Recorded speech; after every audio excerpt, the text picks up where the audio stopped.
So obviously it's been a tricky year, but do you have a favourite air show you flew at? I would have loved to have flown at Sunderland Air Show this year because it's a hometown show. But no, they're all. I don't actually have a favourite because they're all different in their own ways and they'll bring their own unique sort of quirks. So I had a brilliant time at all the venues I flew at this year. Do you have a favourite manoeuvre yourself? Yeah, I like the slow speed pass because I'm nose really high, and actually it's the first time in the display where I can look down and see all the faces looking up and see how big the crowd is. And then at the point I get in front of the crowd, I like the reheat and I'm just pinned against the seat as it accelerates up into 70 degrees nose up for the half Cuban, and that absolutely every time leaves my stomach behind me. It's brilliant. Never gets old, I'm guessing. Never gets old, no. So have you had a favourite moment while displaying the Typhoon? I think I would say that favourite moment, the moment that I remember the most is it was at Bournemouth on one of my evening displays. I'd actually left one of the maps on the combing, and my first time I rolled upside down for the inverted half Cuban as I pushed -3G, the map flew up and it took me by surprise, so I had to do some sort of fly the jet whilst trying to retrieve the map and then make sure it was safe to continue. That was definitely one of the moments I remember.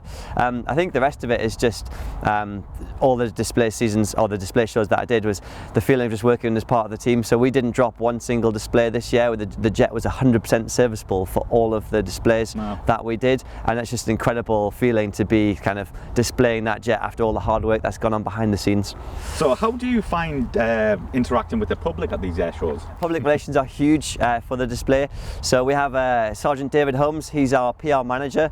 He has a team of all volunteers, and these can be across the Air Force at RAF Coningsby that deploy on the shows with us. So you'll have seen either the tent or the trailer that we take to all the events.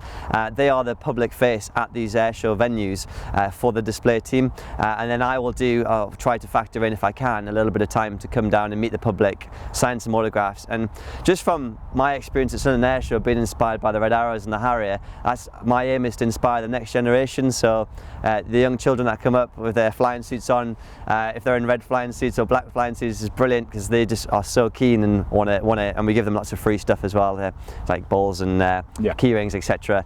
And we just want to inspire them to maybe get into aviation when they get older.